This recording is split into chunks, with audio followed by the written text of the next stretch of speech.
And I'm here today with Nadine Hawk, who is head of reference services. And we want to thank you today for joining us on Facebook Live for today's program, which is about preparing for emergencies. Representatives from the Washington County Emergency Management are here to give us guidance on this. And we want to thank you today for being here at the library on this rainy day. I'd like to present to you Mr. Kerry Cox. Yes. Kerry. And this is Melissa Mays. We're so glad to have you today. And for those of you who are in our audience, if you have any questions, you may submit them during the live Facebook presentation in the comments section of the video, and we will do our very best to have them relayed to our presenters. So without further ado, we want to thank Nadine for putting together this program for us today, and we want to thank our presenters for being here. So, Kerry and Melissa, take it away. Well, thank you for inviting us. And what we want to do today is just kind of go through each step, all the steps of disaster preparedness, if you will. And so we're just going to have kind of a conversation here, kind of trade back and forth with this and walk through the different steps. Of course, the first thing that you have to do to be prepared for a disaster is to know the types of disasters. And so you've got natural disasters, you've got man-made disasters, and of course what we've seen this year is a public health emergency or disaster, as the case may be, a pandemic. So once you identify those types of disasters, then you need to look at which types specifically of each one of these disasters might affect your community or the area that you live in. Mm-hmm. And here in Oklahoma, of course, we know that tornadoes are a big one for us. There's also flooding. So Absolutely. any severe weather. We kind of run the gamut of all the different kinds. A little bit of everything. Including earthquakes now. We can talk, we get to do earthquakes. And winter storms. We're getting ready to come on into the winter season right now. Even though we really haven't had much of a winter the last few years, the potential is still there. And with each one of these disasters, there are events or incidents that can occur within those disasters that can affect you as well, such as power outages or other infrastructure damages, roadways that become impassable because of snow or ice, or blocked because of smoke from fires, or debris from tornadoes. So just a lot of different things that you need to be aware of when you start thinking about preparing for disasters. And once you identify the hazards that are in your community that are most likely to affect your community, then you can start planning for both at home and workplace responses to that disaster that each individual needs to take. And so we want to identify all of these different preparedness steps all the way through the whole process. So knowing the types of disasters, how they might affect your community, and whether you're at home or at work, or driving, traveling across the country somewhere. So, and that's a really good point to be aware of, not just what affects your community, but if you're in other communities, what might you be susceptible to in that community as well. So a very good point. So we're looking at each one of those steps. Of course, that's step one, is to know the types of disasters that you're dealing with. But, and this is one of the things that we talk about a lot, what you do to prepare for these disasters is really the same basic preparedness steps that you need to take, regardless of whether it's tornado, flood, fire, winter storm. And that starts out with having a plan. Okay? Yeah, first and foremost, have a plan. Have a family plan or a workplace, an office plan. But in your plan, you have to make sure that everybody knows the plan and practices the plan and is aware of the plan. In schools, they do fire drills and tornado drills. You should also be doing those at home and at work. Make sure your kids know what the plan is. Make sure your kids know how to contact you in a disaster or an emergency. And, just... And with any plan, every player or every member of that team has a role within that plan. So as Melissa mentioned, making sure that everybody, your children, spouses, relatives that may live with you, everybody knows what the plan is for your family unit, and then what their role is in that plan. For instance, the children need to know how to escape from their own bedrooms. and they need to have 2 routes of escape. So if we have a fire or some other event that might occur that you need to get out, how do you escape? So having that escape plan to get out of the house should you need to do that. And then once you get out of the house, now we need a place to meet. Yes. Where does the family gather? Where does everybody meet? And you need to, I mean, with the children, especially school-age children, they can tell you where they go in a fire drill for school, but can they tell you if there's a fire in their house, where they're supposed to go and where they're supposed to meet? If they get out of the house by themselves, where are they supposed to go to make sure mom and dad can meet them? Or what is their responsibility if they're for other siblings? So these are the kinds of things that, dinner table discussion items that need to be talked about that sometimes people just maybe overlook or don't think about. Well, and that's to show the importance of this part of your plan. That is where we see a lot of casualties that occur within emergencies, for instance, house fires, is that a parent will go back into a house. They've made it out of the house. They will go back in to rescue a child or a pet that they don't know, they don't think has made it out, because they didn't go far enough with their plan to have that meeting place so that everybody, once they escape, we can all meet at a certain point and say, okay, everybody's okay, we're both here, everybody's here, so we know everybody made it out safely. And so that becomes even more complicated when you start looking at the work day, whether you're at school, work, shopping, wherever. What if something happens then? How does everybody meet up?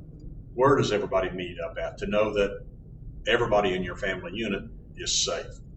And so in order to make that happen, we recommend an out-of-town, even an out-of-state contact point so that everybody could call in to Aunt Ethel or whoever that lives down in Ardmore or in Wichita and say, we're all safe and here's where we're at. And then as everybody calls in, that message gets relayed and everybody gets contact back with each other, knowing that they're safe. Okay. And during severe weather, for instance, if you have children who are home alone, do they know what to do in a severe weather situation? And I know a lot of with distance learning and things, there might be some middle school, high school kids who are home by themselves during the day. Do they know what they're supposed to do in a severe weather situation?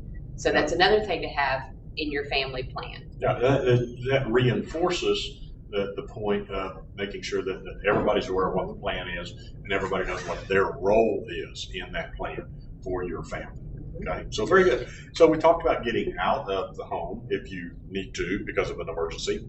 What about if we need to take shelter within our home? First thing, identify your shelter space. Identify your safe place inside your home. Yeah, and we have a lot of folks call us and ask about public shelters, which there really aren't any public shelters per se in Bartlesville. I have a question right now. Can I kind of just jump in here? But there used to be a tunnel, the Phillips Tunnel that people went to. Is that still open or has that been closed? I think that from what we've been told, part of it has been secured. But there may be parts of it that are open to the public, but that's private property. So you would need permission from that property owner in order to utilize that as a space. Now, with that said, there are several churches across the city that are open or do open up for sheltering, but you would need to make contact with that church that's in your neighborhood or church that you attend to ensure that it is in fact going to be open as a shelter before you travel from your home to that facility to try to seek shelter. So we get a lot of calls about that a lot of time. And actually what we suggest, and this is a national recommendation, is that you identify a shelter space within your own home. Even if you do not have a safe room or a tornado shelter, most homes, with the exception of mobile homes, there are safe areas within that home that you can seek shelter. And so the rules for identifying that shelter space is a small room, typically a closet or a bathroom. The smaller the room, the more tightly well constructed that it is, in the center of the home. Okay, now a lot of old theories were that you go to the southwest corner of the building or you go to the northeast corner of the building, and none of that applies. It's to go to the as much to the center of the structure as you can be, away from outside walls, typically, hopefully a room without windows, so that you're putting as many shields, if you will. Every wall that's between you and that storm is a shield. So if we put as many shields as possible between you and the storm, that's our goal. Because what you're sheltering from is not the tornado itself, but the debris that is picked up by the tornado. So the more shields that are between you and that debris, then the more safety that you have. And you're safer in a closet or a bathroom than out Yes. driving. Absolutely. Trying to get somewhere else. Should you be on a lower floor? Yes. On the lowest absolutely, possible first level. If you can get below grade or below ground, that's preferable, absolutely. But at the lowest possible level that you can get in the structure, and then to the centermost part of that structure as well, in a small, compact room. That is a starting point and a good shelter space that you can identify. Okay, so, and then of course, if you've got tornado shelters or safe rooms, then absolutely that is the best place to be, for sure. And if you have one of those, yes, talk about our registration. if you have one of those, you need to make sure that it is registered with our office. We started this after the Joplin tornado. Yes, right I after believe the it was Joplin right after the Joplin tornado, where people can register the locations of their tornado shelters or safe rooms, and with our office, and we put them on a map with GPS locations and contact information. That way, if a tornado comes through and you may be trapped in your shelter, I know some of them are really popular now in the garage floors. Well, if there's debris on top and you're in there and you might not be able to get out, this is just another level of reassurance for you that we will start going through those to know where you are. I was going to say is that my sister and her husband live near Norman, Oklahoma, and that's one of the things I do have in my wallet is their GPS coordinates for their tornado Okay, shelter. great idea. In case That is a something great happens. idea.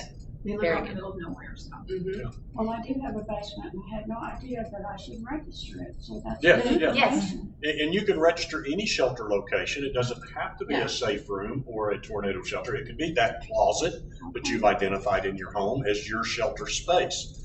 And the way this process actually works, a lot of people are concerned about privacy, not wanting everyone to know where their shelter was or that they had a safe room. This information is kept confidential, and it is not viewed unless and until a damaging storm comes through. And then only the shelters that are within the damaged path are looked at. Mhm. So when we plot the damage path of the storm on our mapping system, it will bring up those shelters that are registered within that damage area. And then we will start calling those contact numbers. And if we're not able to get in touch with you, then we will send somebody out to check your shelter and make sure that you're not trapped in that shelter. It helps to focus your search. Yes. Yes, it does help us focus the search. So you may not be the first person to get rescued or found, but somebody will come looking if we're not able to make contact with you via cell phone or some other method. And we Okay. register with you all, right? Yes, register with our office. Go to our website. You can find a link to that on our Facebook page as well. And you can actually do the registration online. And we don't even have to come out to your location. Sometimes we will if there's any question about the accuracy of the reading that we get. We may send somebody out to actually confirm that so that we know exactly where that might be should that occur. Yeah. Okay. And so I guess this kind of can lead us into, so if you're trapped in your in your shelter or your safe room for any amount of time, because it could be a few hours Could or depending on the scale and the magnitude of the tornado or the storm that comes through, it may be a while before you can come out. Sure. And even when you come out, you may not have much left to come out to. So that leads into the next step, which is creating that what we call disaster supplies kit. It could be your ready kit. It could be it's more than just a first aid kit. but it's your disaster supplies. And you need to put that kit together. We're going to talk about contents that you should have in that kit, but you should have that kit with you. So if you've identified a shelter space in your home or you have a safe room, that might be a good place to have that disaster kit so that you would have some food and snacks and water and a first aid kit and those things that you might need while you're in your shelter. So you can keep those in your shelter. You're probably going to want to have more than one of these kits. Maybe one in the trunk of your car, maybe one under the bed. This is particularly good for children because if they wake up in the middle of the night because of a tornado warning or even a fire alarm, smoke alarm goes off, first thing they do is reach under their bed, grab their kit, and escape with that. And they have the basic supplies that they need for survival in that kit. So every individual needs to have their own disaster supplies kit.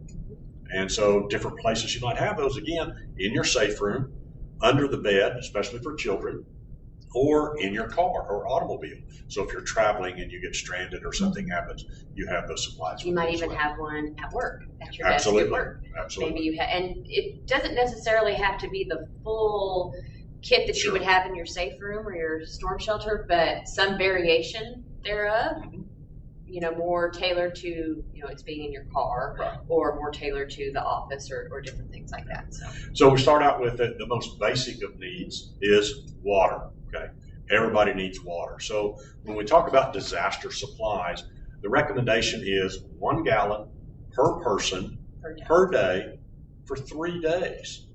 So when you think about the number of people in your family, each one of those needs a gallon per day.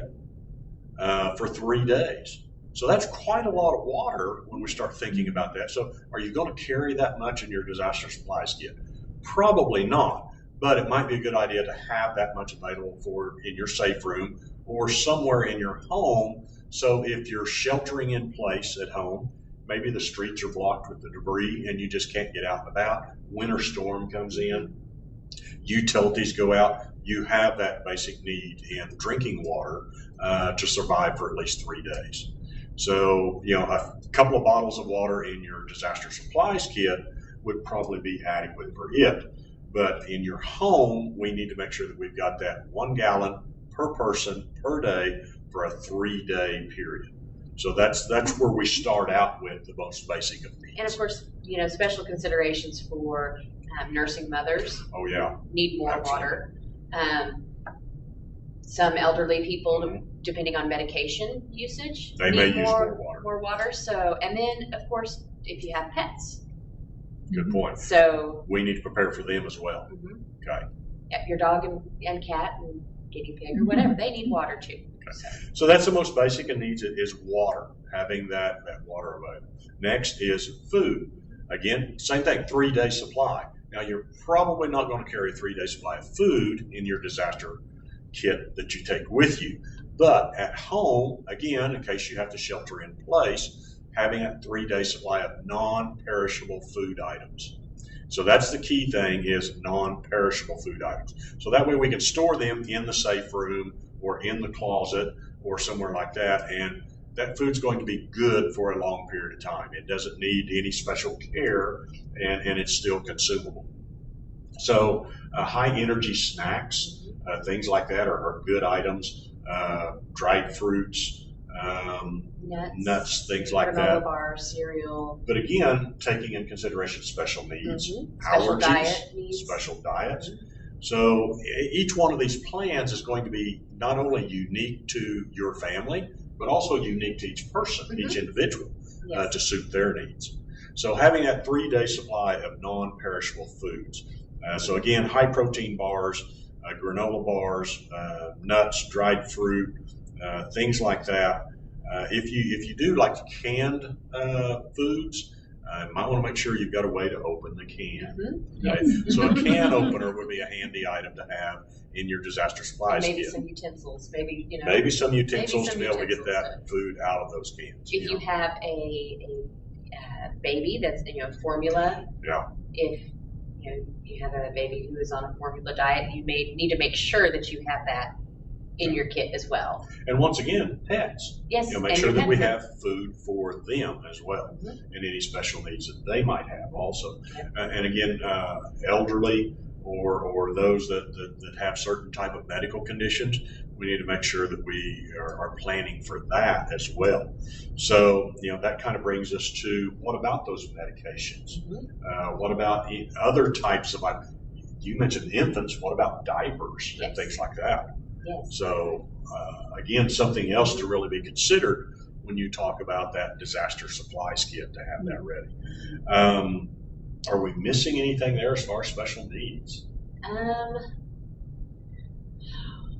It really could just go anywhere with depending on your family situation and depending on the needs of your family. So it's really something, it's a good topic for a family conversation, and really when you sit down with your plan. It really is. And figure out the things that and get the kids involved and have them brainstorm with what can we put in our disaster kit, and what does the dog need, what does the cat need, what does the baby need. So and something that we learned several years ago is, because we're both wearing glasses, is when you get that new set of prescription glasses, maybe take your old ones and put those in your disaster supplies kit. So if you jump up in the middle of the night, forget to grab your glasses or can't find them, if you grab that disaster supplies kit, that old set of glasses is in there, and you've got those, and you can utilize it. Yes, you can at least kind of see. Yeah. All right, so basic needs, food, water, we've talked about that. Special needs, things such as glasses, prescriptions. So let's go into more of the other supplies. First aid kit. Yes. We've talked about having that first aid kit as well, and we kind of like to build your own on the first aid kit. Yeah. A lot of the times you go out and buy the commercial first aid kits, it's a box of Band-Aids, and it's really not everything that you might need in a disaster situation. So think about those more serious injuries and giving first aid to those, because a lot of times, as you mentioned with the shelters, it may be a while before first responders are able to get to you. Debris blocking the streets, higher call volume, you may very well be on your own for a while. So if we need to treat those more serious injuries, a Band-Aid's probably just not going to do that. So we may look at some heavier bandages and wraps and things like that will be appropriate for more serious injuries. So you can kind of build that kit yourself and put together within your disaster supplies kit, so that you can treat those more serious injuries should you need to. And the other thing about your standard first aid kits, I know my kids, like I would go in the first aid kit and all the Band-Aids would be gone. So you just need, it's another thing to just keep an eye on, to replenish, when needed. So. Well, but that's a really good point too, with everything in your disaster supplies kit, because everything has an expiration date. Even drinking water, the non-perishable foods, those need to be rotated out periodically so that you maintain something that's usable within your first aid kit. So first aid supplies, food, water, anything that you put in there needs to be refreshed from time to time. So don't just pack these away, slide them under the bed, or put them in the safe room and think that they're going to be good forever. This requires maintenance. Yes, and definitely. You have to make sure that this stuff is fresh all the time. Maybe consider possible painkillers, basic painkillers like Tylenol. Yes. Oh, absolutely, Yes. absolutely. Any basic medications like that that you think you might need, make sure that you include those. And again, back to those special needs, if you're on prescription medications, or somebody in your family is, or diabetics, need to make sure that you make plans for that as well. And I would have, I have one child that's diabetic, and then my other child is allergic to a lot of things. So we have Benadryl and her EpiPen, and an extra EpiPen. Those kinds of things for her, and then insulin and different kinds of snacks for the diabetic. Sure. Because they need different kinds of snacks than my other child. So there's really a lot to think about when you start putting together a disaster supplies kit or preparing for any type of emergency or disaster. It is very much unique to each individual as to how we prepare. So let's go to some of the more common items. Everybody needs gloves to protect their hands. good sturdy shoes. Yep. So if you're used to running around the house in your flip-flops, you might want to put a good sturdy pair of shoes in your disaster supplies kit, so that when you grab that bag out from underneath the bed and you get out in the yard, you've at least got some substantial footwear to put on to protect your feet, gloves to protect your hands, maybe safety glasses, a dust mask, or something like that to protect the breathing and your eye protection as well. All of those are good items. Work gloves. Have that flashlight that in it with fresh batteries. Yes, extra batteries. Extra batteries. Yes. So those are good items to have in your kit also. A battery operated radio. And a lot of folks think, well, radio is kind of outdated, but it's really not. You think that you've got your cell phone with you, and we're going to talk about cell phones here a little bit too. But having that radio, that's one of our main methods of getting information out to the public during a disaster. Anytime, really, is our local radio stations. So being able to tune in to that local radio station during a disaster to get up-to-the-minute information from local officials can be a critical link to the rest of the world. So having the battery-operated radio in there, besides just your cell phone, would be a good idea. Oh, absolutely, because if you're able to access one of the news stations on your phone or whatever, if you still have cell service, they're not going to be concentrating so much here. They don't know your neighborhood like our local radio station. Can pinpoint down to neighborhoods of what's going on in that kind of a situation. So that's definitely, you need to tune to them if there's something going on. And so the cell phone, it's a good thing to have. Yes. If the battery's charged. Yes. So, we might want to think about putting an extra charger in your disaster supplies kit and making sure that we keep those cell phones charged up, yes. Right? So when you do need it, it'll be available to you. And then the little extra battery devices that you can get that you could recharge your phone with might be a good thing to put in your disaster supplies kit as well. But as Melissa mentioned, don't rely on that cell phone because a lot of times, especially during disaster incidents like this, the service may be disrupted. It may be overwhelmed, and you may not be able to make that phone call. Text messaging is the best method of communicating with a cell phone during disasters. Takes a lot less bandwidth to get a text message to go through than it would be for a phone call. So remember that. Send that quick, short text message, and that leaves bandwidth out there available for everybody else in town that's trying to contact their relatives at the same time. Yeah. Okay. And then another kind of radio to have would be a NOAA weather radio. Absolutely. And we recommend every household. Every household needs to have a NOAA weather radio. We have a transmitter that's here locally. They're all over the nation, these transmitters are. And the new NOAA weather radios are much more convenient than what they used to be years ago. The new NOAA weather radios work on a location system. So they will alert for your specific area.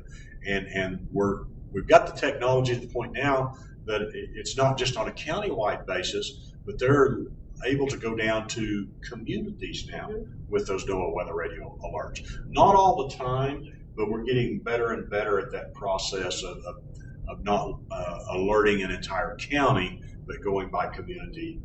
Especially, during severe weather season, whenever it seems like, we're under a watch or a warning or of some kind every day, a lot of people end up turning their weather radios off at night because they just keep going off and waking you up. Well, the same technology.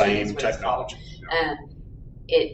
It decreases the amount of alerts because you don't want to get woke up because there's something happening 2 counties over, 100 miles from your house, and that's kind of. Yeah. So that same technology actually stands for Specific Area Message Encoding. So that allows them to issue those warnings, those messages for a much smaller, more well-defined area rather than that county-wide area. So, and all the radios now have the capabilities for you to program it for the counties that you want the alerts for. And that works out really well, especially here in Washington County, because we're a very skinny, long county. So something happening in Osage County or Nowata County could have an impact on us, And our warning time could be fairly short if we're waiting for that warning just for Washington County. So you can actually program these radios to alert for multiple counties if you so desire. So very useful. Yes. And again, we recommend that everybody have a no And weather you can radio. get one almost anywhere these days. I mean, Yeah. you can order them online, any of the big box stores, grocery stores. We sell some at our office as well. Our volunteers do that as a fundraiser. So just definitely something to have for sure. And average price is somewhere about $30 to $45. $30 to $45, depending on how fancy you want to go with the weather radio. Yeah. Okay. All right. So fire extinguishers. Yes. Probably don't want to carry a fire extinguisher in your kit, but every home should have a fire Yes, extinguisher. absolutely. And everybody should know where that fire extinguisher is located at. And how to use it.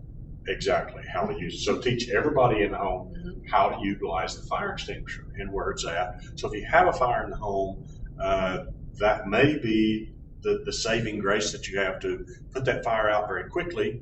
Still want you to call the fire department so they can come investigate, inspect it, and make sure that the fire's out. But we need to have those fire extinguishers in the home as well. So no weather radio, fire extinguisher. Next thing is smoke alarms. Yes, definitely smoke alarms. And smoke alarms that have batteries in them. Yes. Yeah.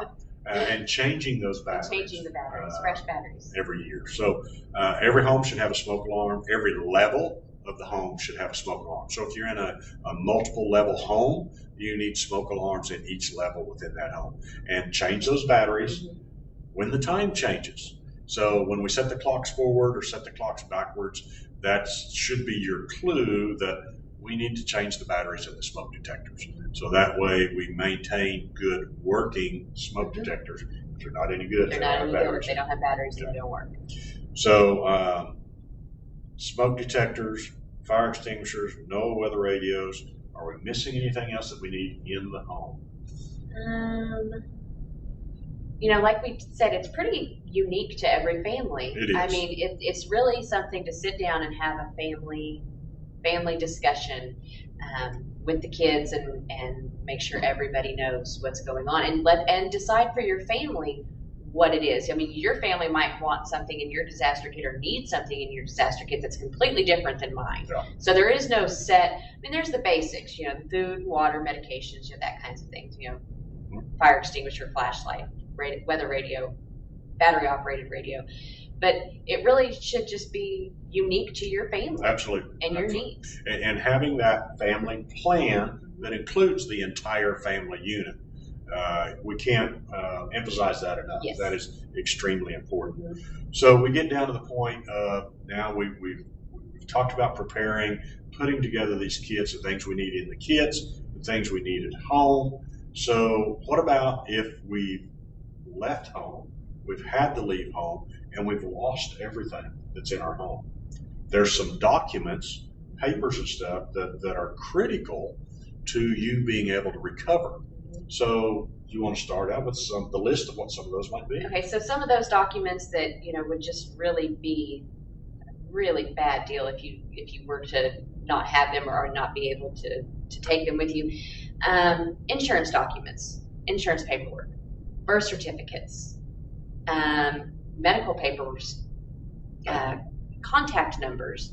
I mean, I know that my daughter doesn't know anybody's phone number because she just, punches their name. And I'm guilty of that as well, So if you don't have your cell phone or you can't use your cell phone, do you know how to get a hold of anybody? So a list of contact And numbers. so making a copy of those, putting those in your disaster supplies kit in an envelope might be a good idea as well. And we think about other things, copies of driver's license, social security cards, any type of critical information, credit card numbers. Yes. Because if you've lost your credit cards, how do you contact the credit card company to report that? So having those items listed, marriage certificates, you mentioned birth certificates, death certificates, any type of document that might be critical to you being able to recover. Think about those and let's make copies of those. Put those in an envelope, seal those up, put them in your disaster supplies kit. So again, when you grab that out from underneath the bed, to rush out of the house, you've got those critical documents there with you. And when you have large scale incidents, a lot of times officials will cordon off the neighborhood. They'll secure that, and they won't allow people back in unless they can prove that they're residents of that neighborhood. So being able to prove your address and that you actually live within that neighborhood so that you'll be allowed back in sounds simple when we just talk about it, but when you've lost everything in your home and you've had to evacuate, now you're trying to get back in. How do you prove that you belong there? All right. So think about things like that. Yeah, just think about, go through if you have to have a file or papers in a safe or something, go through them and think what you might need, because like I said, your papers might be different than my papers. Something it might be, more important. Your medical insurance cards. Oh, that's a good. That's one that you might need to have. So, we brought some materials along with us that can help guide you through some of these processes. There's lots of information online. If you just do a Google search for disaster preparedness, you can just find pages and pages of information out there that are available that will help guide you. But we're going to leave some of this information here at the library that you can come by and pick up that would also help guide you through the process. Yeah. So Melissa has the Family Preparedness Guide that kind of goes step by step through the different things that we've talked about. We'll leave some of those here. Another item that has been really popular, we're kind of limited on supply of these, but we're going to leave some here at the library, and that's a disaster preparedness guide. And it's just a little spiral notebook, a little flip chart, if you will. And here on the side, it lists all the different types of disasters. And you can pick your disaster and flip to that one, and it will give you step-by-step guidance on what you should think about, what you should do to prepare for that particular disaster, whether it's a wildfire, an earthquake, tornado, flooding. You can just pick that here on the side and flip through this, and it will give you some guidance for that particular disaster. So again, these are very limited in supply, but we will leave some of those here at the library that you can come by here and pick up while supplies last. And they are a little outdated. They are. As far as, the information's, not really outdated, but these are some of our older things that we had, but it's still very good information. It goes step by step on creating your plan and your family plan. And then it has a place on the back for you to put phone numbers, because there's some, the gas company, the electric company, the Red Cross, mental health services, all these phone numbers you can put on the back. And then there's some websites on here that you can go to get some more information. And then we have one that's preparing your pets in emergencies. This is a good one for all the pet lovers out there. And then just some more stuff from Ready Oklahoma that can help you. It's stuff put out by Office of Homeland Security and Emergency Management. So. Okay. And we can have these available at the reference/youth services desk in the center of the library that you can pick up. Great. So I think we've covered about everything as far as building your basic disaster plan for the individuals. So if there's questions, we would be happy to address some of those. Any questions? No, I think the only other question I might have is the winter storm. Should we keep blankets or anything like that in our vehicles? Absolutely, and that's part of identifying the different hazards that affect your area. So if we're preparing for a winter storm, obviously being able to stay warm, maybe some more high energy type snacks in colder weather might be a good idea.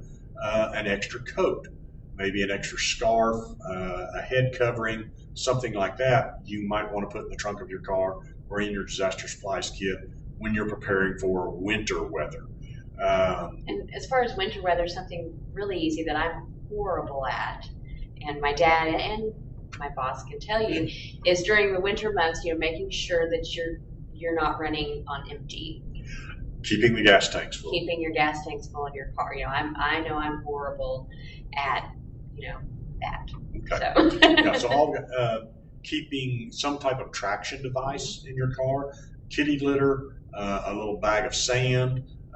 There's commercial traction mats You can actually use the floor mats out of your car if you get stuck on ice to help gain traction and start moving forward. So those are items that are specific to a winter storm event. So great question.